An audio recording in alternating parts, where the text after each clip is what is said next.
Welcome to the acclaimed podcast, The Deep Dive, featuring your esteemed hosts, Andy Monitor and Drew Dinzik, powered by BetSperts. Welcome to The Deep Dive. Andy, got a little lisp going today. Got some Novocaine filling, so I'm a little bit on the IR. I know what these NFL players feel like this time of year, going through it. I remember I had one of these like after an eye exam, and I remember I'm like, "Nah, we can't dilate my eyes." And I don't remember what I said to her, but I couldn't say like I have to do a podcast. Just it's still after years, I can't say that out loud to other people. Can't say it out loud. No, so I'm like, I have to get the kids or something. I remember, but I'm like, I won't be able to see the computer screen well. I'm not wearing sunglasses. So, and then real quick, because we had talked about this, if you're watching live, this is going to be confusing compared to the people that are listening because I'm going to splice it in. But we will. I'll talk to Dean from ProfitX later on today, and then if you listen to it in a podcast form, you will have just listened to it because I'm going to splice it in. I think so. We'll just get right into the games right now. If you do have any other questions on ProfitX, obviously ask us. But, buddy, get your face into the exchange. Start exchanging. Start offering stuff. Start making some offers, accepting some offers, and get some good prices because there's some pretty good overlay, VIG, whatever you guys want to call it. I don't know if I'm legally allowed to call it that. Shorter week this week with some teams on bye, and we get the classic starting out of, I feel like they do this every year, and I didn't go check if that's actually true. They do. The Thursday after Thanksgiving, it's two teams that played on Thanksgiving. No question. I don't, has it always been true? Always. Yeah. I don't know that that's 100%. I mean, always is in like the last 12, ever since they've done Thursday Night Football on every week of the year, as far as I can remember, they've done this. And it's usually Cowboys. It's because they give you back-to-back Cowboys. Yeah, I can't get enough Cowboys. I was going to say, it feels like it's always the Cowboys. It's not, obviously, this week. We have two teams that played and won on Thanksgiving going at it, and kind of a meaningful one here. You want to set up the first game? Well, as a segue into talking about ProfitX, if you want a reasonably priced Lions 3, that's the only place to get it. They have 3 minus 115 right now, which is a big move. This thing opened round 4. Packers money has been one way. It's pushed it to 3. I agree. This is the only bet I have in my queue. Actually, one of 2 bets I have in my queue so far. Most of my action usually comes in sidewise on Wednesday. So since we were recording early, I'm not fully staked across all of my wagers, but I have Packers 3.5 at a nice price in pocket. And I love to see this directional movement. Most of the sentiment here, I think, is downgrading the Linos D, even though they are, of course, appear with all of the advanced statistics to be a very stout unit. The statistics that were put together came against some softer defense, some softer offenses, and with better players. No Hutchinson, no Anzalone. Now add a number of other kind of meaningful pieces to the DNP questionable out list. This unit is bleeding. And I think the success you saw in the second half from the Bears kind of portends trouble. If the Lions win this game, it's because they score 50 points. And that's possible because the Packers defense is no good. But if you really want to talk about where we are right now in the Jordan Love cycle, it's the second half of the year, which means he's kicking fucking ass. And he has a healthy offensive line for the most part. I know Jenkins is question mark, but they're playing great. He's got an excellent running attack to complement the passing game with what Josh Jacobs is doing right now. And he has a million weapons to do damage with. There's just so many places that they can hit you. And it's, it's a little bit of same story with the Lions. But I think in general right now, the Lions to me look like the proverbial team that peaks too soon, whereas the Packers are coming on strong. And for those reasons, I think this is going to be a pretty competitive game. And if the Packers can create a turnover, I think they win. I took a little different route, and I'm willing to play a little heavier on this if it does end up moving up. But I am scared of this Green Bay defense It's one of those. It's a little Fugazi too. If you go look, and even if you try to take out some of the garbage time, and it's hard to sort out what true garbage time was in a game where Miami just kept goofing it up and not scoring, and it was 24-3. But their pass defense looked pretty bad against a quarterback that wasn't supposed to play very good in the cold. Like his game state and some of the situational stuff maybe is puffing that up, but Tua had a good game in the cold. This was a bad kind of game by the entire team.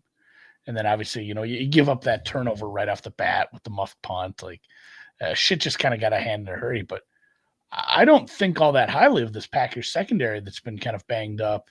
And now you go play, a Lions team in the Dome. I like the Packers. My numbers say Packers, but I opted for Packers team total over in this one. It's an expensive 23.5.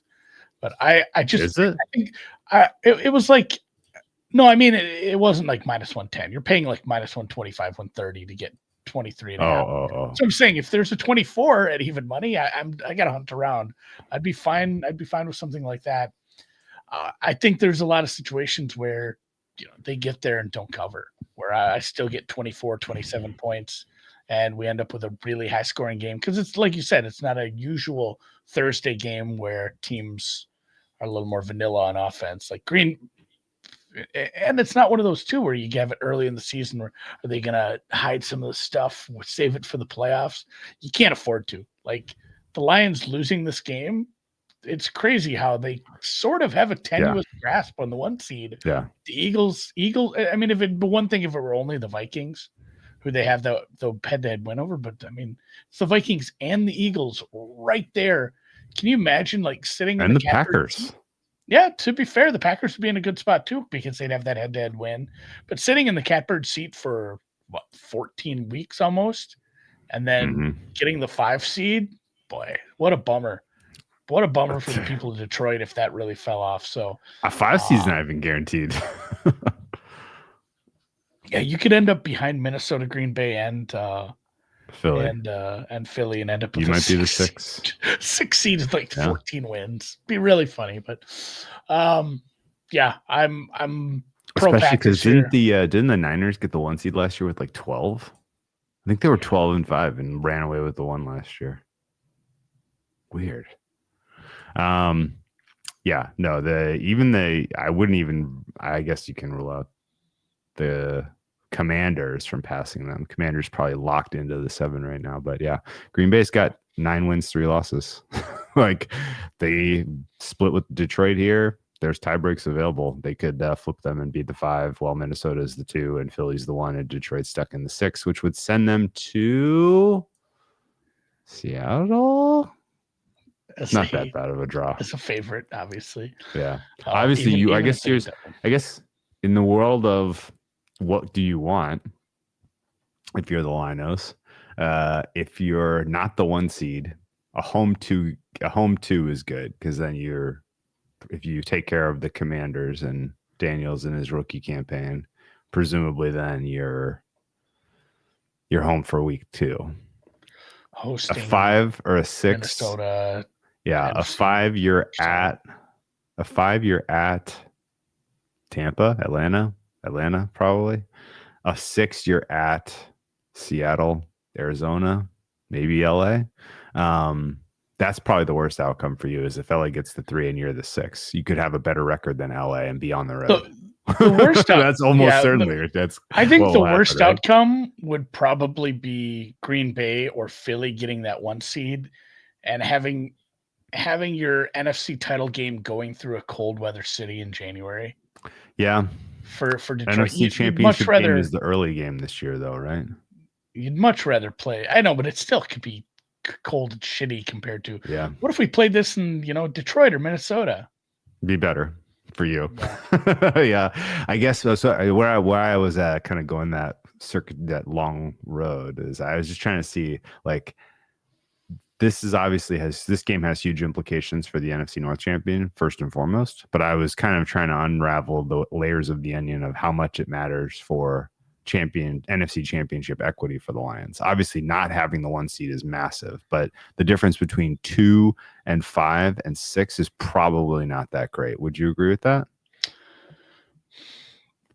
I mean, it's great enough where falling out of the 2 would be a semi-disaster, right? Would it be? I mean, compared to where you're at right now with your current your current division price, conference price, excuse me, like sitting at, I think plus, I think realistically, if you fall out of the 2, you're the 5. You take care of business against the NFC South fraud, and then you're probably you're either on the road at Seattle in the 3, or you're hosting, or you're on the road against the 2. yep. Probably, right? Or no? Yeah, Seattle would go on the road against the 2, and you'd be on the road against Philly early. So that would suck. Actually, I take it. Yeah, I really think it's kind of a big deal because it's a big deal. There's not a lot of situations there where I don't think Minnesota would end up as a 2. So you're probably playing you could play 2 outdoor games to start out with. Yeah. So a loss here for the Lions would be quasi disastrous. Now that I'm kind of thinking it through. Yeah, that's what I'm saying. They need this game. That's why I like the team total. They gotta win. Lions, it's a must win. Back against the wall. I would love to see them lose. Though. Do you think they have enough defensive personnel to keep the Packers in check in like the fourth quarter if it's like a trading scores? Like, do they came up with the key play late to get the win against the Bears with that sack? So it's the Bears, though. Yeah, there's a difference between how they've been playing, and yeah, outside of that, it's been a lot of third down stuff. So this is a rematch. Obviously, the Packers gained over 400 yards in the first game, over 6.5 yards per play. It was just 1 for 4 in the red zone, bad on third down, and they had a bad turnover. It was like Green Bay kind of matched up well and played well against them. I don't know, and that's when the defense was at full strength. I really think that it's going to be a struggle late to slow down Jordan Love and them. And also, despite the numbers, I don't love their run defense, and I certainly don't love it now that they're banged up even more. I kind of like some Josh Jacobs props in this as well. Ooh, I like that. Yeah, because the linebacking core has been hit the hardest. So yeah, I fully agree. Between the hamstring for Levi. They lost another defensive lineman. Wing goes out for the season. Paschal is banged up. That's not supposed to be serious, but yeah, Rodriguez is done for the year. That's an ACL. Carlton Davis probably plays, is what I have. Oh, okay. DJ Reader is banged up. All those big boys in the middle are hurt. They all matter. Yeah, those are all all the best players you have that aren't named Brian Branch. Yeah, yeah. I will be honest with you. I'm kind of all in on the Packers being very alive to win the NFC still. I'm not worried about this team going on the road. I'm not worried about them not having home field advantage. Like, their offense right now is fucking good. And they're healthy, and Love is. I know. It's only 8-1. Like, I'm like, what if I should take some Packers NFC at 12, and then I go look at the prices. It's 8. Yeah, that's bad. Not great. I've bet a lot of it. I know. If I had to bet a team to win a conference, it'd probably be like Denver. Okay. A stupid price. I like a big price that you can find your way out of it. That's kind of a fun one, honestly. That's a fun one. I think you can work your way out of it in a conference championship game. All right, should we move to Sunday? Presumably, Riley Moss is coming back, right? I think so. Okay. I mean, eventually. Okay. Matters. All right. The Jets-Dolphins is down to 6. I agree with that move directionally. Never understood why this was opening close to a touchdown. It should probably be closer to 4.5. But if you have the intestinal fortitude to go to the window and bet the Jets right now, then you are a very, very brave soul. I have not done it, even though the number says to do it. Where's your head at? And what is your read on this team? Is this a white flag type of situation? Like, they played hard last week, even though they played dumb, and Rodgers stunk. Like, the team was kind of playing pretty hard, I thought. I don't know that we've ever seen that from a Rodgers team, the white flag. It seems like even if they're, dead for the year, they'll play hard, play spoiler. The issues are that Morgan Moses looks like he's out. I mean, he didn't practice. Sauce Gardner didn't practice. Breece Hall didn't practice. I mean, the only good news is, hey, we opened the window for Allen Lazard. Like they have some meaningful injuries. Rodgers hasn't been healthy all year, but what really sticks in your craw is how good he looked to start the game. Mm-hmm. How good they looked in the first half. That's what the numbers say. And we joke about the steam we see every week on the Jets. Oh, the same group of people are betting the Jets. They sure look good on paper, and they do every week. It says for me to bet the Jets, and I just can't hardly pull that trigger. Again, hearkening back to the late Thursday game, what I saw from Miami looked pretty beatable by this Jets offense. Even if we get 80% of what they looked like in those first half scoring drives, that's a beat up secondary. That's a pass rush that has been very hit and miss. I kind of like this over because the Jets defense isn't obviously what I thought it would be at the beginning of the season, and Miami's defense appears to be able to be thrown on. I think this total should be a little higher, and I think that's kind of in the same way I'm betting on the Jets because if you do like an over in this game, you're saying that the Jets offenses will get what we saw in that first half. They'll be able to attack the secondary that has like 3 different corners hurt. That's fair. I don't know. What do you make this total? I don't have my numbers in front of me because of reasons. But I'm a little higher. I'm gonna play this over 45. There's some 44.5s out there too, I think. Okay. Yeah, Maybe you're gonna I'm have just to do the making heavy on lifting on the numbers here. I have my sides written down, but I didn't write down my totals. I'm not betting a ton of totals. I'm not done with my total work yet. This is just the one that stuck out hard. Yeah. Okay. So that's an interesting angle, honestly. Although I think the Dolphins defense is still a hair underrated, even though they didn't cover themselves in glory, but they were playing the mighty Packers on Thanksgiving on the road. So what are you going to do? Falcons. Yeah, that just Vikings, monitor. yeah, I guess for this kind of bet to monitor Kader Kohu. I don't know how to say his name right. Does he matter, you think? Well, he doesn't as much as you'd hope, but like he got a concussion his check. His back feels real bad. Well, and they checked him for concussion, and then Cam Smith hurt his shoulder. It's just turning into a bit of a cluster injury back there.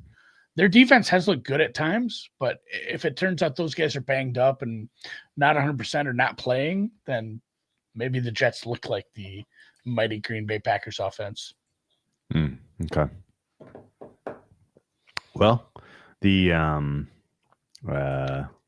moving on to the Falcons Vikings here. Oh wait, I'm all fucking over the place here. I blew it. I'm just kind of letting you go with whatever you want. I blew it. I didn't sort by rotation. My bad. Jacksonville, Tennessee. Falcons Vikings. Falcons Vikings is 121 in the rotation, and that should have been the first game we covered. The Falcons were originally 6-point dogs. Again, some brave soul swooped in, snatched all the 6s. This is now 5.5, and apparently the Falcons will continue to go to war with the man who brought them here. That man being Kirk Cousins, who brought them to this amazing 6-6 record and looks likely to take them to a 6-7 record. If this game kind of was more in the look ahead ballpark, I probably would have played it. I don't know why this made me laugh so hard. Yeah, get this Falcons team out of my face. I feel like we had a good bet last week and it lost. Yeah, I agree. Kirk Cousins specifically drove it off of the side of the road into a gnarly drainage ditch. A barranca. Yeah, a barranca. Yeah, and I mean, I don't know if that was like a wake up call for him and he like sharpens his play, or if it's just over for him physically. All of the advanced numbers and next gen stats and tracking shit, all of it says Kirk Cousins is like done. And they know that, but they're gonna keep pushing the button anyway, I guess. I think they are just hoping that they can get through this stretch and beat the bad teams and down the home stretch and win with what they've banked, which they might, but it's tenuous. The Vikings are this was kind of an intriguing under to me at first, because I was like, God damn, like Flores should just have no problem scheming up some nasty shit to really wreck the statue of Kirk Cousins. And on the flip side, like I think the Falcons defense is a hair underrated right now. People kind of just assume they're terrible, but I thought that there was some decent stuff that they did against the Chargers. Good. So they like if the Falcons cover, it's probably because they're keeping the Vikings to 21-ish points. But that said, like the Vikings have a lot of ways they can hurt you. Their running game kind of sucks right now, so it's kind of all on Sam Darnold and Justin Jefferson and company. But the passing attack is good enough they can put pressure on CB2, 3, 4 here. So I think the Vikings would probably just get a win. I don't have a strong opinion one way or the other on the cover. And I think if I had to take any bet on this game, I would bet under 45.5. It's ticked down a hair off the open from 46, but I see some 46 momentum coming, so this may ultimately bet back up total wise. So right now I'm out on this one.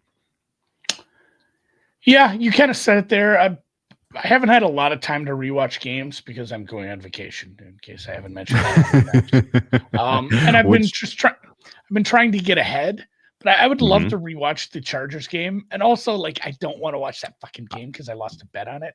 Sure. Sometimes it's really hard to go back and watch those games where you felt like you had a really good bet and you lost because of, stupid people like Kirk Cousins. Yeah. But I do want to rewatch that because I need to determine a couple things about a couple bets for this week. And a lot of it was, were the Chargers offense, were they struggling, or was it more on Atlanta's defense? Both. Atlanta's defense did get healthier. That matters. And I think they are a little better than we think. If this total it was a double-sided sword, right? Like people are taking it as, well, look how hurt the Chargers offense is. They suck. But there was some good that the Falcons not having Dobbins. Yeah, not having Dobbins actually probably hurts them a little more than you think for a name that isn't super huge. The Atlanta Falcons have generated next to no pass rush all season. They came out of the bye and they had some special stuff. That was my takeaway. And the Vikings have a little issue at left tackle right now with even, Cam Robinson being banged up. Sam Darnold is not great at sack avoidance. If he gets pressure, he's a great point. Kind of a problem. So if they do get some pressure, it should look good. And then, if Kirk plays as bad as he did, even half as bad as he did, I think it just kind of matters where the turnovers are. I mean, the focus has to be on safer throws for him. The focus has to be on just voting those turnovers. If you're working with him, Reed Morris this week, I just don't know what you do. Those were just such bad balls, a couple of them. It's crazy how telegraphed that pick six was. Yeah, they should have just punted every first down in the second half. They would have covered the number. Yeah, they could have kicked. They should have just kicked a field goal instead of trying to score a touchdown there at the end, and then maybe they get the ball back and kick another field goal at least. If the Falcons win this game, if the Falcons cover, I'm going to be a little annoyed. If the Falcons win this game, we might start the recap with venting about the Falcons a little bit. Yeah. Because and also anybody who took Tampa at a big price to win the division, I still have Atlanta favored despite the games this week. I do too. Of the game. What's your I'm at like 70-30 still. Oh, really? I'm at like 55-45 because really? Well, there's a pretty decent chance that Falcons lose, Tampa wins. Like half the time we get both of those results. That's true. And then I think if you do have Tampa at like 4-1, I know people 3-4-1. I think next week is a really nice spot to maybe hedge that with some Atlanta because of how these results most likely go. If you're scared, go to church, I guess. But I think if you go look at the schedules down the stretch, even if they do flip that way, I think there's still a very good chance that these teams end up with the same record at the end of the year. So. Yeah, boy. Nothing for me in this one. Stupid Falcons getting the head-to-heads against the Bucs in particular is killing. It's killing. 70-yard field goal. Yeah, right. They also got a 1,000,000-yard field goal against the Saints that was hugely consequential. All right. Speaking of the Saints, they take on the New York Giants. That game is a 5-point spread. That total is 41. That total is 41. And that's all I have to say about that.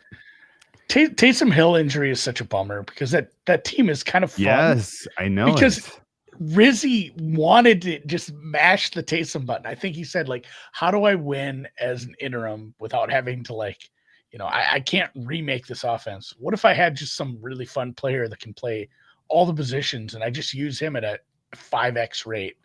Like, he was dangerous, Jimmy W, with the ball in his hands. It sucks. That injury sucks. And at current prices, I don't know how to accurately price this game. I think I'm actually pretty close. I make it 4.3. The total's pretty low already at 41.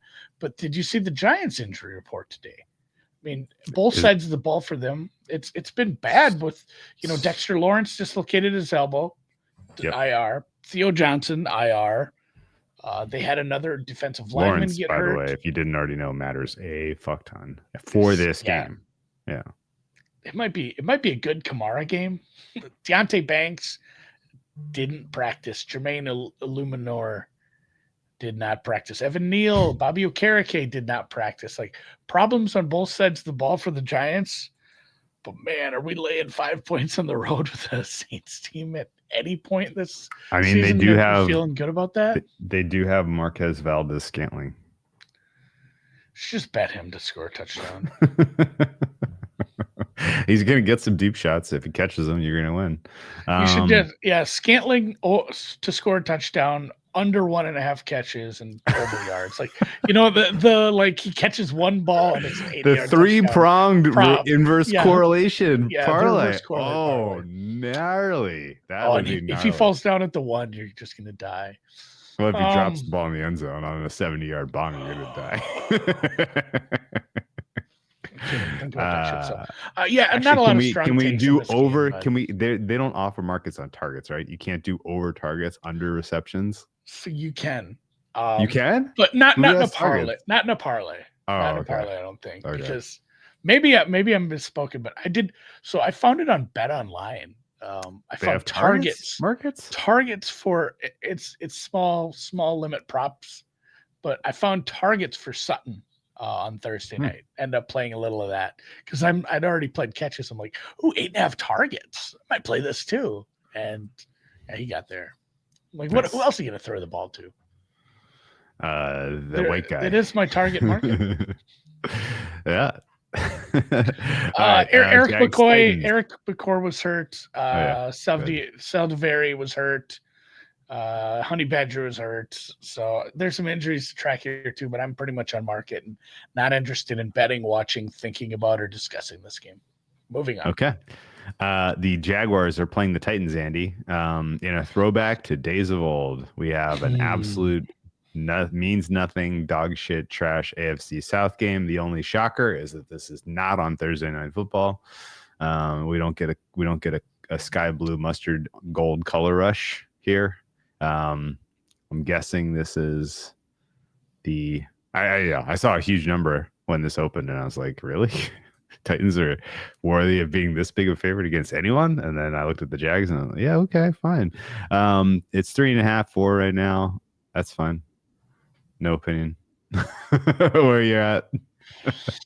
Yeah, I mean, I obviously had to do a little bump down for it's looking very Mac Jones-ish. If it's not Mac Jones, I would be blown away. Yeah. I mean, you get these reports and it's like, he's injured and it's probably going to be like, yeah, if you play him because you're 2-10, if you play your franchise quarterback by you got to rush him back for this game in a road game against another shitty team who actually has a couple of decent pass rushers here and there. Let's just let Tavondre Sweat land on this guy. This seems like a good idea. Yeah, almost certainly he should be out, even if he passes concussion protocol. It feels like let's pump the brakes and give you one more week, buddy. That was a hard shot. He was doing the hand fencing. So I obviously did the downgrade for Mac Jones, and I guess I'm pretty much on market with this one. I'm fine with this price, which is kind of amazing considering what I've seen from Tennessee. That was a very big struggle bus. Actually, truthfully, I make this like 2.5. I thought it was a little closer. I can't even get there with a big downgrade to Jacksonville for a couple of injuries. But I mean, Tennessee's defense was just hot garbage last week. And they have some secondary issues now, too, to go with Snead, with Roger McCreary hurting his shoulder. They did have another suspension. It was another defensive back, but I almost certainly he's just a special teams guy. But that's the depth that you're going to need with everybody else out. No, the Titans defense is not a factor in this cover one way or the other. Titans covered this game if they scored 30-something points, which they could against the Jaguars defense that might be one of the worst, if not clearly the worst in the league. The only issue I have with that statement is the Jags were kind of slinging it with Mac for, instead of packing it in, they were throwing deep balls to BTJ. And if your secondary is shitty and injured, like the Jags are going to get some ugly points in this, it feels like, if that's going to be the game plan with Mac. So we're talking ourselves into over 39.5 is what I'm hearing. If I bet, that score is going to be like 3-0 half. If I bet that, I'm not going to bet this game, but it does sound like we do think 39.5 is too low. Well, now I got to revisit my totals. God damn it. I wish I had my numbers up. Sorry, man. Anyway. Let's keep moving. It's probably correct that should be a little higher. It's just a very hard pill to swallow with Levis and Mac Jones. So we'll move on. Hey, is Brian Thomas Jr. going to end up as the rookie yardage leader for wide receivers? Yeah, I know Bowers is going to beat him, but there was a rookie wide receiver superlative market that I bet him at like 11 or 12 to 1. How close do I need to watch Jags games is I guess what I'm asking. Yeah. So he has oh my god, Jamar Chase is 1,100 yards, dude. Yeah, well, he had a big game against the Brian Thomas Jr. has 675. And no. He's at 765. 765. So he is trailing Ladd McConkey. Oh shit. But McConkey probably doesn't play this week. He's hurt. Yeah, it's up in the air. I think it's 50-50 right now. But he is 50 yards behind McConkey right now. Well, shit. And then Bowers has 880 because he's Bowdy. Who would be behind him for rookies? Let me keep going here. I would imagine. I would imagine that a while.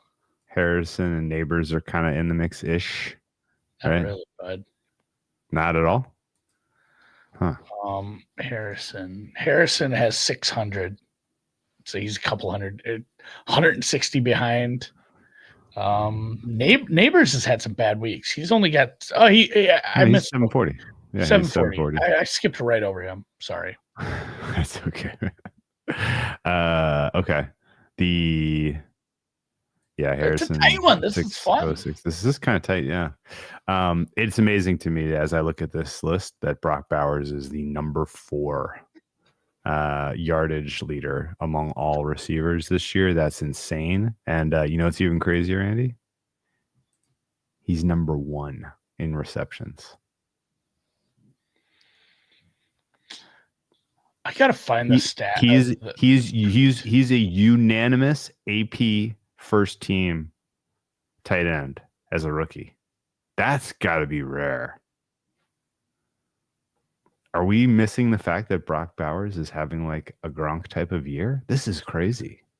So the big thing, and voters won't probably take this into account, but somebody pointed out, I think it might have been my unexpected points guy that I love because he is the most pragmatist in the history of football analysis.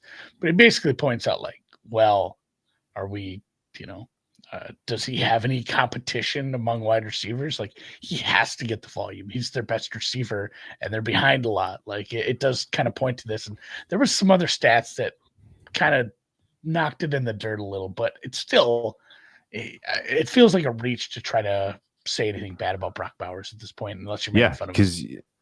Because his hair is terrible. You know what though, Andy? He's he's outperforming CD Lamb to this point in the season. Well, right? I mean, Like, that's it's crazy. Cowboys offense. I know, but it's still like he's getting fewer targets than CD Lamb, and he's outperforming him in receptions and yards, and has as many touchdowns, like a higher success rate. Like that's crazy to me. Like that he's even in the conversation with some of these guys is crazy. Malik Neighbors 5th in receptions this year, also crazy considering he missed 2 games. Neighbors only played 10 so far, so yeah, I think he's missed 2. Wow. Yeah, Kevin Cole and Aaron Schatz are having conversations about this on the timeline. They're pretty much in the they're in the boat that Gronk's rookie season was better. Oh, they think but it's Gronk. It's not. That's not something to be ashamed of. Like, oh, you're the second best behind Gronk. I mean, he was amazing. He was no Gronk. Well, almost a Gronk. No, Gronk's rookie season, he wasn't even first team All Pro. No way. Does that matter? His rookie this rookie season for Bowers All Pro stuff so much better than Gronk's rookie season. All Pro stuff. Drew, All Pro stuff is horseshit. It's so much more predicated on how are the other tight ends doing, Dude, Brett Bowers because a lot is of tracking. The elite ones have gotten older. Bowers is tracking to match Gronk's his sophomore season where he was an All Pro, first team All Pro. And the real stat, the guys who are getting into the weeds. Bowers is a shitty run blocker. He's not useful outside of being a receiver. Gronk had 10 touchdowns that rookie season, and he had a much higher yards per reception. A lot of the deeper metrics were just better on a team where he didn't have that many yards. Gotcha. Yeah. Well, just for the record, Gronk's best year in terms of total receptions was 90. That came in 2011. Bowers is going to pass that this week. That's fucking wild. Yeah, that's wild. No, I was going to say AOC and Gardner Minshew throwing to him, not Tom Brady. He's the offense. He is the offense. He has to. Still like the fact that he's doing it with, and this is a good transition. You know why? Because next up is Vegas Tampa, and I have nothing to say about that game except holy fucking shit, Brock Bowers. Tampa probably wins, maybe covers. They're playing with their food a little bit. The Raiders. Yeah. I mean, the problem is you're betting the Raiders second week in a row on the road, traveling across the country, coming off of an oh so close against their hated divisional rivals. So, I mean, if the Raiders spend a little more extra time kind of leaning into the holidays after that Black Friday mess, would it surprise you? No. So I don't know, man. I don't think I can bet the Raiders in good conscience. It is a back-to-back travel spot, but you have the extra rest off the Friday game. It's just a big number, man. If Tampa Bay money continues to get in, like whenever a decent 7 shows its face, I'm probably going to have some small action on that. It's just going to be too much for a Tampa. It's a Tampa defense that isn't good. Bowers had Farva. I know he looks even dumber. AOC looks exactly like Farva. He looks dumber with his helmet on. With his helmet on, you can't see his hair. He looks so weird. Hef Sterling, comment of the day. My God, AOC is Farva. That's very, very good. Farva's number one. Farva's number one. Oh man! All right, over 40 Monday. Nice bet. Oh, that's a good grab. Up to 46. Yeah. Nice. 46.5 at some places. Caught a couple soft keys. That is the concern for me, Drew, is that the Tampa Bay's defense didn't look real good against the Carolina offense. It's basically like, hey, can you cover a super old Adam Thielen and maybe get your pass rush going against? And yeah, Bryce has been a lot better, but it's still the Panthers, and the defense kind of looked bad. What did you think? Okay, my biggest total sweat. I know 46.5. How about it? Ooh. I know my biggest total sweat last week was surely that over. I thought it was gonna be a tie, Drew. I really thought I know it. What happened? How was it? Was that like almost a bad beat not getting that, or what? Because like I didn't understand what was going on in that game. Why there weren't more points? It was red zone stuff for the Panthers was sucking. The turnovers deep. Like what made that painful? Yeah, I mean, just field goals. He kept kicking field goals. I think Pinheiro missed. Let's see what the field goal kickers were. Tampa Bay kicked 5 field goals. Both teams kicked 5 field goals. They only made 7 of them. They missed 3 of their 10 field goals, and then the red zone. Well, stuff, I mean, it was brutal weather, right? Oh no. Yeah. So No, there were 812 total yards in this game. Oh my god. The teams when it combined 3 for 9 in the red zone, 3 turnovers, and it was just not good. Yeah, it's crazy that we had. See, when you have 800 yards, you got to consider that it's probably going to go over a lower to mid. It's about a mid-range total, I suppose. Yeah, but and the fact that we just kept kicking field goals and we needed overtime to get there was something. Okay. Thielen did have a touchdown. I can't believe they didn't give him that. Yeah, he did.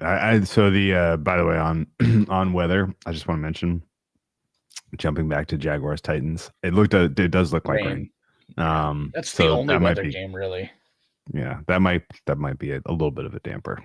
All right. I don't have anything else on Raiders. Tampa, probably not going to bet it. I guess if you need a pick for contests, Raiders feels pretty contrarian and pretty solid, especially if it gets to 7. It's trending 7, Circus it's at 7. It's 7 flat, so you might get +7 in contests. All right, Cleveland Pittsburgh. It is also 7. This opened a little lower than expected after 500 yards of offense in a Cleveland Browns loss and blown cover. Does that count as a bad beat, or if you just get what you get betting Jameis? You get what you get. I wasn't even that mad. I wasn't either. To be fair, I played a bunch of props and they all hit. Like every player prop I and the second half got home. And the second half got home. So pretty easy. If you can make all of your props, 4 in the newsletter, the extra one I talked about in the Discord, and the second half, like if you get the other 6 bets home, a bad beat like that doesn't hurt as bad. It still stunk. It still stunk because like they were at the goal line. They were at the goal line. Yeah, they're at the goal line at the end. They're at the goal line. After he threw that pick, I was like, fuck it, run it back. Yeah. There's enough time for 2 more touchdowns. No, there wasn't. That game kind of sucked to start. Somebody made fun of me in the Discord because at first it was like it was just weird. It just was like it didn't have like flow. There's no flow. Yeah. Yeah. It just didn't. It didn't have the je ne sais quoi. It got there. It was a slow burn. It was like a movie that the first third is this is why am I watching this? And then I also say that. Well, no, just a notebook game. Okay. You know how you remember your bad beats? I've talked about this before. Everyone remembers their bad beats. No one remembers the time, we got a onside punt that's ended up at the 10-yard line and you can't catch it over. Like, I don't know. I don't think I'm ever going to forget that one, man. Oh, that one was obviously pretty unforgettable, but this is just like you read when you're on Instagram or if you have Pinterest or something. You should start journaling in 2025, guys. Maybe that's what you should do. You should keep a journal and write 2 sentences about the game if you had Denver -6 or whatever. Every time you get one of those wins, you should write it down. Cash Denver -6. Here's how it happened in like 1 or 2 sentences. So when you have a bad beat, you can go back and look at all those and be like, all right, life's not so bad. Sometimes I'm on the other side of those because that was obviously a very lucky win and a crazy game. And crazy thing to say would be, I kind of like this under. Wow. I think it adjusted a little too much. I'm close. I'm close to playing that. It's the familiarity, playing each other 2 weeks ago. And just the offense isn't super sustainable. I guess I'm just walking away from this game then because I was gonna be like we obviously have 2 very fucked defenses and 2 very dangerous offenses playing right now, and they had no problem getting it over in a game where it was a blizzard in the second half. I just think the deep stuff, the Moonball stuff and the Judy stuff, it's not super sustainable. And the fact that this jumped up to 44.5, it's a bit much. I hate this so much. Okay. And it'll be one that I'm going to bet. Okay. I need a slow first half, and then I'll try to middle this because I'll be terrified of Moonballs and Judy. But this is too much of a move up, I think. These are good defenses. Okay. What do you think about? Yeah. Okay. Yeah. This is a little bit of a DPOI off. I mean, TJ Watt needs to show up and perform after what happened last time, and he did last week. So he's obviously he's heard. Highsmith the expected back. buzz. Yeah, that matters. So you could have that pass rush at full strength, and then the pass pro for the Browns was bad. Short week for the Browns is bad. Second week traveling for the Browns is bad.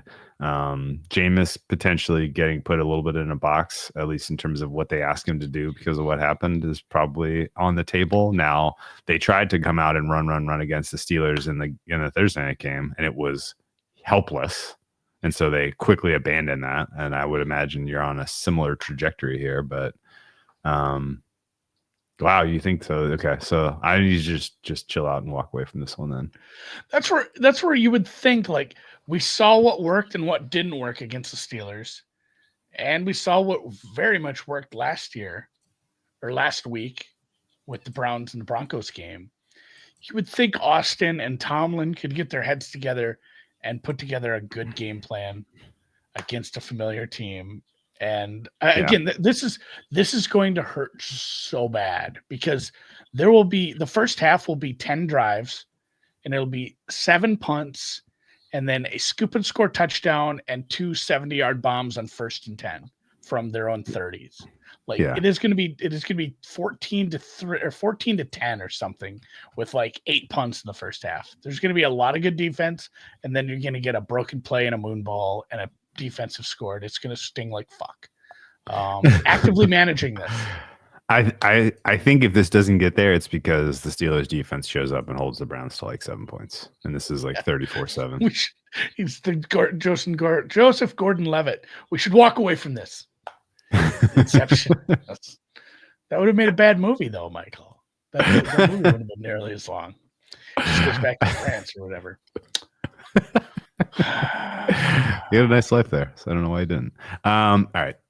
I guess he did ultimately improve his life over the arc of that movie, I think, ostensibly. All right. The Carolina Panthers are 12 in some places, point dogs to the Philadelphia Eagles. I make this 13.5. I have had a lot of the only like kind of consistent winning that I've been doing in this middling part of the season has been betting on the Eagles. So I've just like I'm like waiting for the market to catch up.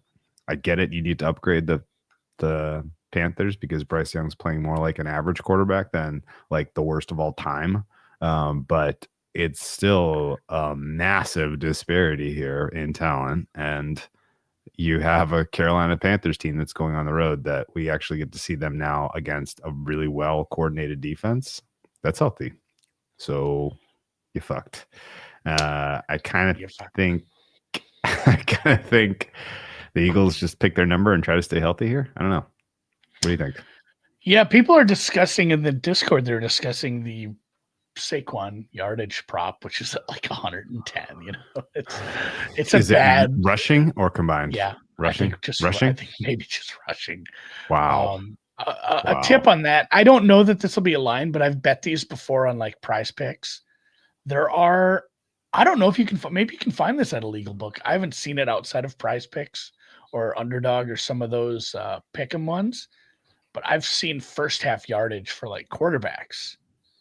I'm gonna see if they'll give me a first half Saquon prop because it feels like he doesn't hit his prop if he does too well in the first half and the game gets out of hand, and they know the playoffs are 5 games away. They do like to keep their foot on the gas, but it's not like they don't have a backup running back. If they're up by 25, I don't know. I'm catching a little bit of organizational. We want Saquon MVP kind of whiff. I know, but that's scary because it is it's one of those things where we'd love MVP, but what if we give him 25 touches a game for the last 5 games? Is that really worth an award if we end up getting our good running back hurt? And it's funny because the answer is probably, because they've made every other running back on the fucking roster look good for the last 3 years. They have a good scheme, they have a good offensive line, and they run the right plays. So maybe they do throw him out there and do the Heisman candidate workload, but I wouldn't be running him in the second half of a game like this unless it's necessary. I don't want to pull my starters. I'm not disagreeing here. I'm just oh shit, dude. He's averaging 125 yards per game this year. Good Lord. That's insane. That's got to be the highest. If this so that's a correlated parlay that you could place. Saquon high props over like over 200 yards with like Carolina +7, because if the game is or Carolina team total over, if the game is close, he's just going to keep running, and it's such a tragic run defense that he's going to keep knocking off 10-15 a carry. So if Carolina keeps this close, he could have 200 fucking yards. Yeah, 125 yards per game. That's rare air, man. But not that rare. No, you want to guess how many guys have done it for a full season? AP did it. I mean, he had the 2,000-yard season. AP did it in 2012. He had 131. 2 separate Titans running backs have done it. Derrick Henry and Chris Johnson. Chris Johnson, yeah. You got a lot of them already. You've gotten all the modern ones. Anyone? I'm trying to think. Who's the guy that murdered his wife? One it could come. It's tip of my tongue here. OJ's obviously. Yeah, he's number one. You want to know what his rushing yards per game was? Oh, like one. Was it 160? 143. It's obscene that he did that in 14 games. 14 games. Eric Dickerson feels like a name that would be on there. By the way, OJ Simpson has done it twice. He did it in 75 and 73. Eric Dickerson did it once in 1984. You've gotten most of them here. Earl Campbell's a good guess from Earl Campbell did it in 1980. Yep. There was another 2,000-yard season I'm missing, and I can't think of it right now. Marshall Faulk was a guess from the chat, but it feels like that's wrong. Faulk was an all-purpose guy, not a rushing when guy. you said OJ did it twice, Patrick listed off murder. He did it twice. That's 3 Titans technically, if we count Earl Campbell. You're right. That's very fair. Amon Green is a hell of a punt. I love that. Ooh, he was close. In 2003, he had 117. He did not get to the 125-yard threshold. Portis was close. Other Colts running back I'm trying to think of. Not Falk. Edgerrin James? Edgerrin James, yeah. He did not do it either. He had some good seasons, but never got there. Right, no, we're done with the modern. We're effectively done with the modern ones. Terrell Davis had in 1998 had 125. That was the other 2,000-yard season. Jamal Lewis, 129 in 2003. Remember that one? Yeah. And then the rest of these are old timies. Barry Sanders did it once. Jim Brown did it twice, and Walter Payton did it in 1977. So yeah, Simpson, Brown, and Payton are at the top of the list here. And then Barkley is in 140 a game is stupid. It's just stack the box, guys. 143 for Simpson per game. The next best was Jim Brown, 133. That's wild. It's a hell of a season. Okay. Juice. All right. What game are we on? Immortalized him. I'm not betting the Made him a household name. I'm going to play some fun props in that one. Got him a Hertz deal. Got him a Naked Gun. He was pretty good in those. He was also in Roots. Was he?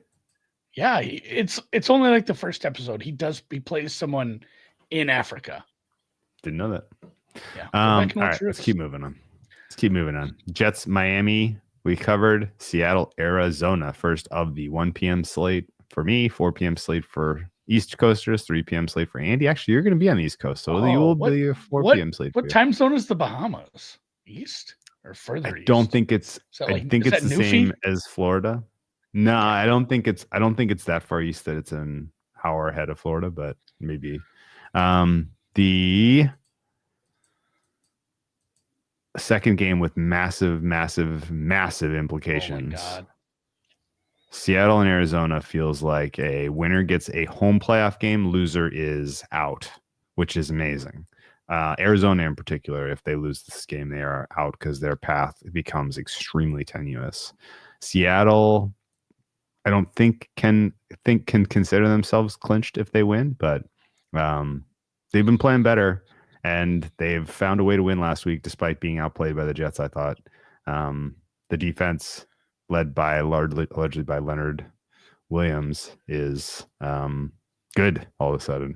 And Mike McDonald got there as we were hoping he would. That midseason swoon where everybody was hurt feels like a million years ago. If you go from just the last 3 weeks, Seahawks are up there with the likes of the Eagles, the Vikings, the Lions, the Cardinals. So maybe there's a little bit of a noise in here. But yeah, no, Seahawks defense is playing great. They're not even really doing it in ways that I would consider unsustainable. And I'm excited to see them continue to build. I really hope they get this one, because Seahawks West champions would fill a hole in my preseason future book that looks pretty gross right now. Yeah, Seattle, it's another travel spot after being on the road last week, but it's not too far. It's practically the West Coast. I'm very much on market with this total and side.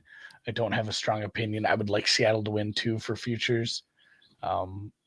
They're just kind of, both of these teams are very mid in almost everything, where they're pretty equal in my books. Like I don't have big differences between these two teams in a lot of these matchups as well.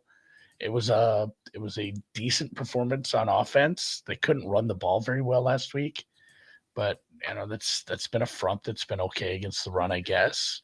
I would think the offense has a better spot in this one, going up against a bad defense. But here's the thing, Andy. It's a spot that Gino kind of has to shine. So in the kind of recent sample, we're not really giving the Cardinals defense much credit, but they've been playing well. They've lost some pieces, and it hasn't mattered. They're continuing to play fine, and they're not. None of their kind of lack of success has come at the hands of the defense not being able to get it done. The secondary has given up some big plays in big spots.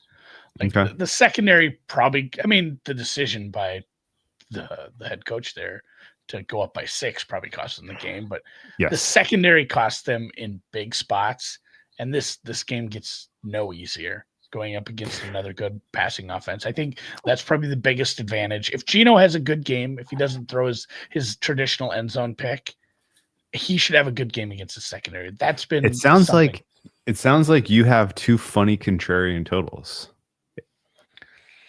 Because you went with, these teams played each other recently. Their defenses are good, even though the recent data would say they're not. No, I want the under for Browns Steelers, and this one, it sounds like you want the over, even though it's the same price. These two teams and the total was like 48 last time. They just played, and there was 22 points scored. The data says both these defenses are playing well. So yeah, Andy going contrarian. The data says the Jets are good. They're like 3-9. No. Yeah, that's why they keep getting better every week. Jets are good, dude. The same sample that I'm calling out here, which says Seattle's a top 3D and Arizona's a top 5D, says the Jets are a bottom 3 with the Bengals and the Jags. So that checks out to me. Yeah, I had both teams. I mean, just last week. Seattle was a middle of the pack defense. Arizona they had a bottom 5 performance defensively. Okay. So, I mean, Arizona's defense, it's been better than we thought at times, but they give up big plays when it matters. And yeah, I just been so snake bitten on these NFC West totals. I've liked some overs, And I bet the over in the Seattle Arizona game last time didn't come close. Not even, God damn it. I might pull the trigger on this, Drew. I might. It's a good bit because I probably have to parlay them as well. Then. It's actually sound handicapping, I think, because it's a you 4-point adjustment. Both of them. Yeah. Both of them are massive adjustments off of a number that was pretty well anchored 2 weeks ago. All right. And that's a parlay too as well, just because it's like you get to bet against the conventional wisdom, which is to say, like, this worked last time. Now they get to game plan against what worked. Well, in this game, this didn't work last time. Now we got to game plan something new, right? You're basically in the NBA playoffs, guys. I'm zigzagging. I'll probably have an over here. Zigzagging Andy. I like it. in my matchups, it highlighted as like, hey, here's a spot where the offenses have some advantages. And like, well, I'm not doing that again. Okay. All right. Buffalo Let's move Rams. on to only the second bet I have actually made, and this is on the Rams. It's 4.5. There's no one's coming with me on this. No, sir. I'm on the other side of 3. I think the Rams are competitive. This has all of the whiffs of Rams Ravens from last year. I think this is going to be a shootout, team with the ball last wins kind of game. I think if the Bills cover, it's because they score a touchdown in overtime. I like that. Yeah, I'm leaning your side. I'm not as aggressively pricing it as that. I make it like 3.5. I would tend to agree with you there, but it's just really hard to grade the Bills from last week. That was a team that was missing a lot of important players they were playing against and had more important players get hurt during the game in a blizzard at home where we had, lateral touchdowns and it's just hard to take that box score, that film, and give the Bills a big grade. Like, I didn't give them some big upgrade from last week. I bumped them up the week before, but last week it's like, well, if that team is missing those players and you get into that game state, that should be what the score was. That you did what you were supposed to do there. And you should be able to run against this team, and you were able to run. And Josh had a good game, and he should have had a good game. Like, everything kind of checked out. It was like you checked the boxes. Matt Milano being back is obviously important. Keon Coleman might play. That would help, but it's not like some star-studded wide receiver room that's making this happen. It's Josh Allen. It's the scheme. It's the defense playing just well enough at times. And yeah, I'm at 3.5. It'd be Rams or pass for me. I think this total might be a little high as well. I do agree. I agree with that. I do think it's going to be a higher scoring game, but I agree that the number itself is inflated. The Bills are finally on the road. They had 2 really high profile home games against the Chiefs and the Niners, and now they're on the road for the first time in a while. They had a bye week sandwiched in the middle there, by the way. So they have not traveled since November 10th. We forgot to mention that about the Saints, by the way. They're finally not in the Big Easy. Carolina hasn't traveled for 3 months. They're finally traveling. They're finally going on the road to Philadelphia. They're going to learn what it feels like to play in a hostile environment. All right. I don't have a ton else to say about this game other than, like, there are still a lot of things about the Buffalo Bills defense that I'm just, like, kind of not buying. I feel like a lot of the success right now, particularly defensively, particularly recently, has been like super fucking pumped up by turnovers, particularly fumbles. They've had a lot of fumble luck. Yeah. So Patrick kind of hit on why I'm cheering against you this week, Drew, and I apologize ahead of time. You want an intact price. So if you lose your bet, I don't want you to lose by a little. I want you to lose by a lot. I want the Bills offense to look like a well-oiled machine, and the Rams. You want another 35-10. I could use another 35-10 because then that Lions number is going to look so good next week. Okay. So good as the Bills win another, higher profile. I mean, that's your good afternoon game, isn't it? It's already under 3. Oh, give me something better. Okay. Okay. I'm going to play it probably irregardless, but man, if it were like a irregardless 1.5, of number. not a word, not Okay. a word. It's not a word. Yeah, I mean, yeah, okay. I think this is going to be the best game of the day. I'm very, very, very excited for this one. I know we talked about the importance of Green Bay, Detroit on Thursday. We talked about the importance of Seattle, Arizona. But I think Buffalo Rams is going to be one of the more fun games of the week. I want to see this Bills defense. I want to see McVay put them to the test. That's what I'm excited to see it. It's not the best offensive line. It's good, not great. Like I have them very middle of the pack for pass rush block. I think it'll probably come down to that. When we've seen the Rams get home on the pass rush, they've won games. They had a decent spot last week with some pieces missing up front for the Saints. That took a little doing, though, because the offense couldn't quite get moving. But it'll come down to that. That's the other issue I have with this. Even though it's like a middle-of-the-pack offensive line, Allen in space, Allen out of structure, Allen under pressure is just too good for me to worry too much about that, which is probably why I'm taking this one off. Okay. Well, look, Patrick and me head-to-head. He's on Bills +3. Next week. Good luck, chump. I think that number is correct. At 2. It is. No, I'm sorry. Numbers, I do not. My number for that is closer to 1. I have Bills slightly ahead of Lions right now in terms of power rating. I'm like on Lions fade island, by the way.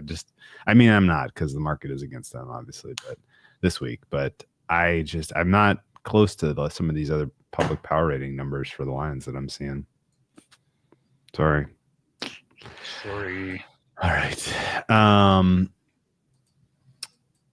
The last game of the afternoon slate is Chicago, San Francisco. This was at one point a 6 that made 0 sense. It has moved down to 4 that makes slightly more sense. I think it could continue to trend towards 3, and I wouldn't be surprised. The Niners injury list is so fucked that I honestly don't know how you backfill at this point. I'm not expecting Bosa. Purdy probably plays, but is not playing well. The weapons are all kinds of fucked up. CMC done for the year. Yeah, he's on the IR. So is his backup. So we'll get a heavy dose of right. Isaac Guerrero.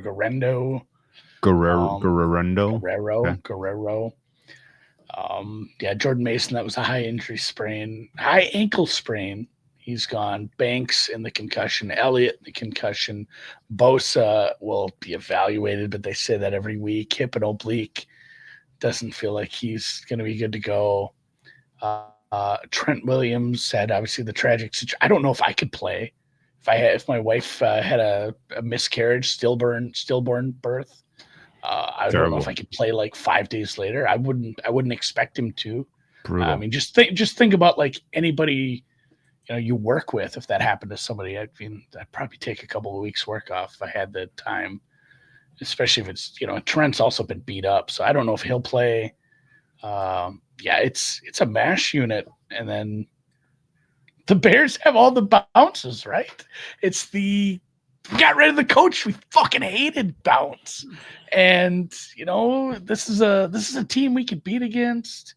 You know what I don't love about the Bears this week? That they're the Bears. Well, they moved Thomas Brown out of offensive coordinator into head coach. I thought about that. And I didn't like that. I worry that it's going to take away some of it. It's going to take some of his pep. That he was building something. So, and I wonder about that too. If he realizes it's a weird situation because, like I said, I'm with you there. I'd like to see him still concentrate his focus on the offense. Yeah. But now he has other responsibilities. Yeah. So if you want the offense to hum, you should be delegating that shit to other people to let them help you. But if you want a head coaching job, you have to prove that you can do all that stuff.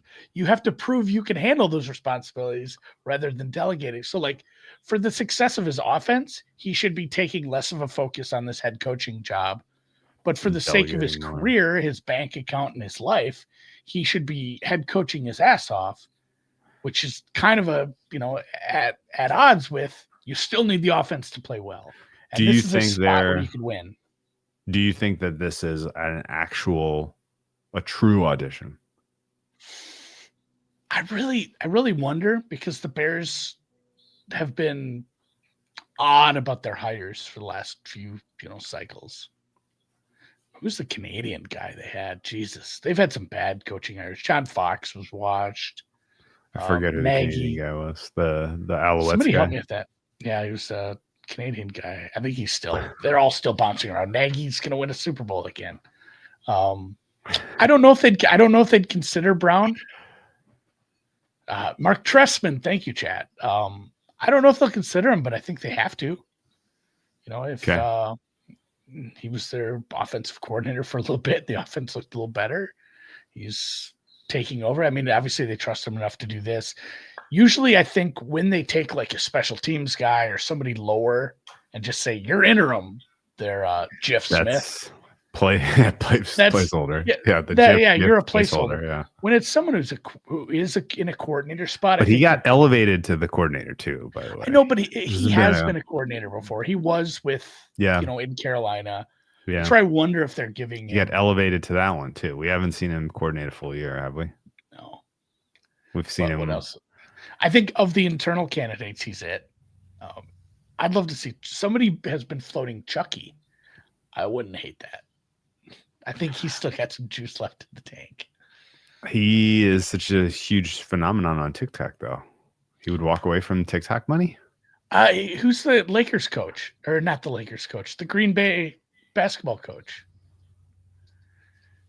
The Green Bay basketball coach. I have no idea what you're talking about. Doug Gottlieb. Doc Rivers? Oh, Doug Gottlieb. Doug Gottlieb. He does his podcast too. He still does his podcast. He's got that Barstool money. I don't think he needs the money. He got that Raiders money. He's doing fine, and he's been around that long. I bet Barstool. I'm not following on any of this. I bet Barstool would let him stay there if he was a head coach. Like he could still come do content for him from the road. That'd be good content if you could keep a guy. That? There would be a phone call. There would be a phone call. As long as it wasn't gambling, if it was just like NFL, because like Rodgers can go do fucking McAfee every week. Yeah, but there's a lot of who has a decent amount of bad blood. Portnoy and Goodell. So that'd be funny though. This is like it's like the PIF getting in with golf so they can buy an NFL team. I do like the people that are slightly delayed that are watching like 2 minutes behind, because he answers the Trestman thing. He gets it. Mark Trestman, not somebody I thought before. Forgot all about him. We'll get into the Bears coaching hire a different day. Maybe I think I could have come out with Mark, but I never would have had Trestman. No, I wouldn't have got there without you guys. Okay. All right. Well, either way, I think this should be 3. I'm taking some 4. Okay. The Bears are competing healthy enough to get this done and competing. They are. Boy, are they good at covering and not winning. Yeah, it's kind of where they're at. That is a tough needle to thread, and they are doing it like champions. 3 in a row, right? I think so. They covered versus Minnesota in overtime. Yeah, 3 in a row in division. Cover versus the Packers, cover versus Minnesota, cover versus Lions. Yeah, this is my biggest disagreement of the week, I think. These guys have been streaky both ways all year. So yeah, Chicago with extra time to prep, head coach bounce, all that jazz. The whole Niners team is sitting. Should be 3. Cool. All right. The night game is Chargers versus Chiefs. Funny, interesting matchup here. Number is down to a cheap 4. It's trending to 3.5. So there's Chargers support here, which surprises me. I am struggling to come up with a fair rating for the Chiefs defense right now. I don't understand why they are trending so poorly. I know that there have been a couple of. Oh, that's a great point. This is a mini Widowmaker. we need to get Gronk on yeah, we need to get him on the phone. Mini Widowmaker. But yeah, no, the Chiefs defense, obviously they've lost a couple key pieces. They have no pass rush. Their CB2 has been terrible in the absence of Watson. All of that is very well documented. I'm assuming Spagnuolo eventually coaches around it, and I'm waiting for it to happen. But the data that's been coming in on this defense has not been good for a little while now, and it's concerning. And the offense has been trending up, but not fast enough to overcome the deficiency of the defense in terms of covering big old numbers. That said, 4 is not that big of a number when you're considering a Chargers team that has no weapons. The Chargers offensive line has taken a weird, huge step backwards. The Chargers skill position group is still quite poor, and Herbert's fine, but also has been getting a lot of interception luck this year, which is kind of keeping his numbers propped up to where people are including him in a top 5 type of conversation. I think he's more like top 10, but not top 5.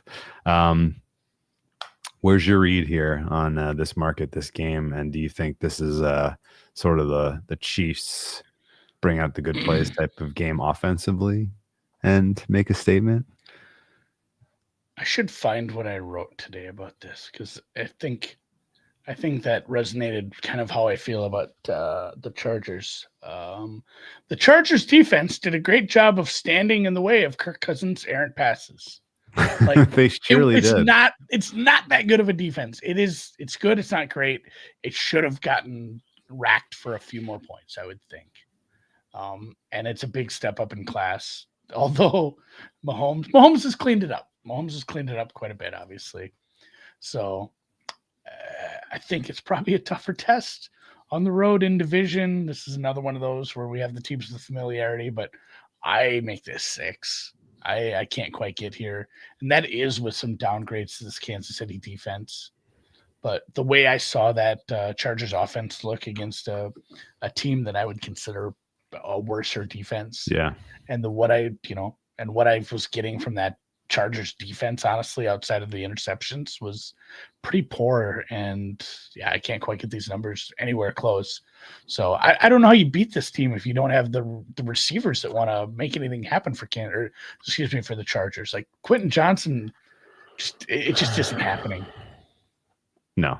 Andy, this is another rematch. Off the top of your head, when the Chiefs went to LA week 4, what was the number? Were they 3-point favorites? 7. In LA? In LA. Boy, that doesn't jive with my memory. Obviously. How about that, though? So they're like 8.5 points better. At that time, they were. They pushed. This was that was a game that the Chargers probably could have won. They were up 10-0. Rashee Rice got hurt, and then the Chargers offense just stopped doing anything, and Chris Jones kind of took over the end of the game there. This was September 29th. Let me just double check that I'm not looking at my database wrong. September 29th. The close was, I definitely bet the Chargers that game, and I feel like I got to push. Closed 6.5 -112 a bookmaker. So the Chiefs covered by the hook. I remember getting 7 and being pissed. It's the dreaded 10-0 lead. Man, that has been a thing all year. The commenters don't want to work today. They bring in all the heat in the comments. These have been some very, very. I mean, we're in. We gotta go back. Circle back. We gotta go back and holidays. take notes for the Divies on commenters of the year. We can nominate guys just from this podcast. But yes, it was the dreaded 10-0 lead. One of at least a dozen that have turned into just not only losses but blown covers. Blown up covers. Sure. Yes. But yeah, it was it was a weird unwinding that game. The biggest difference maker for the Chiefs offense, if you want to guess, was Samaje Perine. No, he scored the final touchdown that clinched the game. But it was mostly the Kelsey show. He had 9 targets in that one. I don't know, man. I think this is pretty obviously Chiefs or pass. The Chiefs have not covered the the Chargers have been covering darlings. They're 8-3-1 against the spread this year. They are streak-ish. At least they have covered in 5 of their last 6. I think this is a little bit of a market high point on LA. They are more like a +1, +2 team to me, and the Chiefs are like a +6, +5, +6. So I think this should be like 5.5 or 6. So this is Chiefs or pass, and I'm probably going to end up playing the Chiefs. But I'm getting the sentiment that the market might move this to 3.5, and I'm waiting for it. Yeah, my ratings are Kansas City about a 5, Chargers about a 1, and I'm giving them like 1.8 for home field here. So I make this, so that makes it about 6. Did the Chargers fly across the country to Atlanta, which is only a 4-hour flight if you didn't know? LA to Atlanta is a sneaky, easy flight. And then fly back to Kansas City, probably.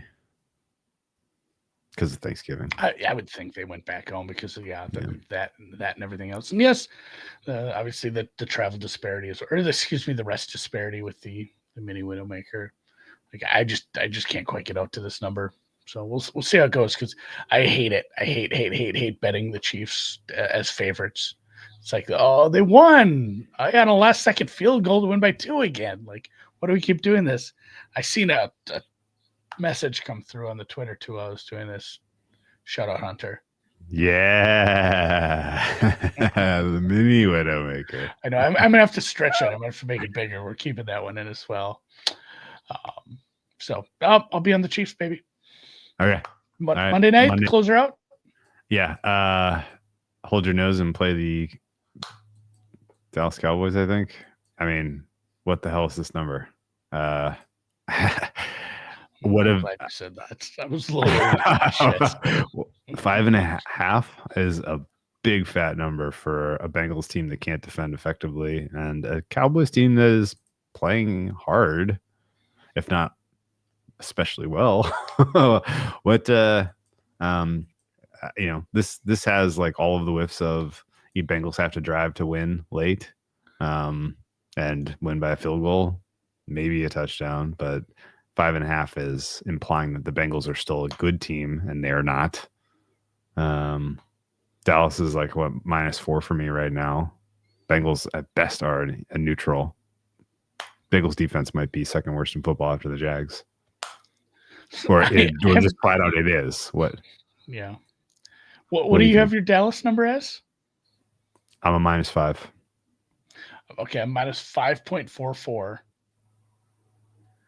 And then Cincinnati I have is like a 1. And that might be That's might be generous. Yep. I might have to downgrade that defense even more. So even with that, with home field, you're at like 4.5. It's still not getting to that price.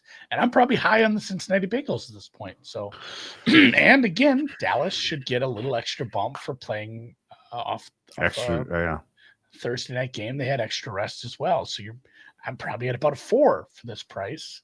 So it's a decent spot where I'm off, and it doesn't feel good because this is another mini Widowmaker. Yeah.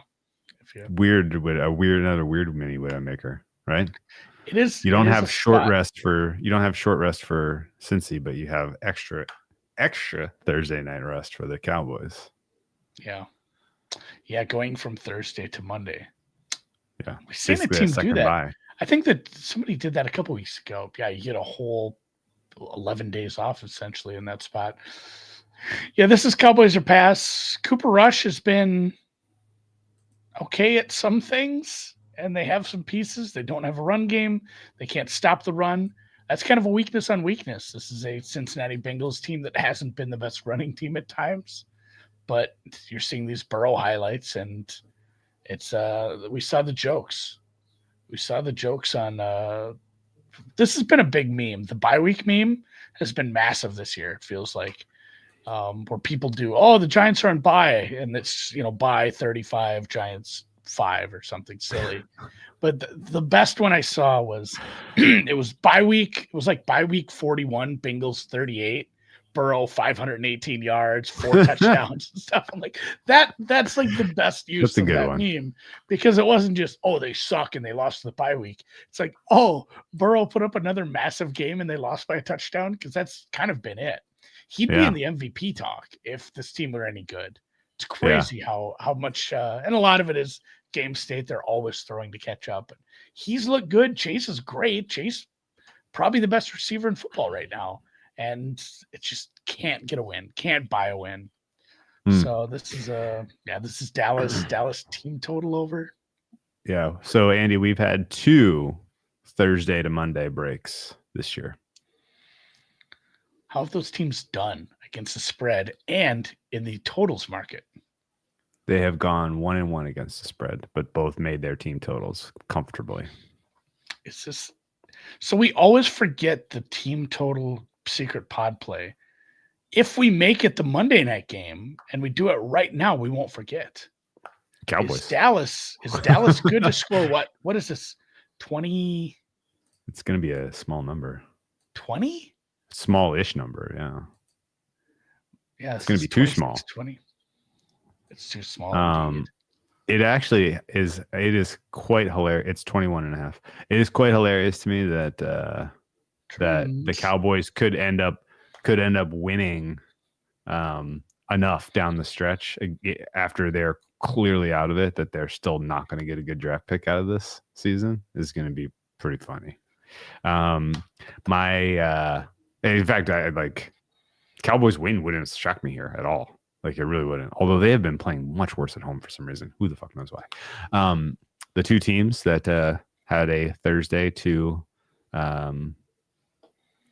Monday bye. The first was the Bills, week 3 against the Jags, where they made easy work of the Jaguars in that contest, as you remember. Yeah. The other one was 2 days ago, the Browns. That game should be stricken from the record. 1-1 against the spread needs a little context. Feels like they had a good shot at covering in that spot. Yes, they did. I can't believe. So I haven't bitched about that again. We're going back to it. The other bets won that night, so it didn't hurt as bad. But that guy probably shouldn't have gotten up and run that back. No way. He probably should have stayed down. Taking the knee. Yeah. And then they just end the game. Game's over. Game's over. Yeah. And they cover. But he wanted the glory. And honestly, like when it was played live, like I wasn't even upset, because I was like, oh, Elijah Moore touched him. He didn't. How did he not touch him? Like, that was sliding doors. Unbelievable. All right, let's wrap this up. Good job by you. On the record for that, it looks like we have a true accuracy 2-0. Oh, good. True accuracy 2-0. True and accuracy is 2-0, guys. Okay, let's call it. I know you got stuff to do. Go enjoy packing, and you're fully on vacation mode now. Enjoy. I'm jealous. Yeah, are you going to be able to run the show tomorrow night? No problem. I will be on the beach in Fort Lauderdale.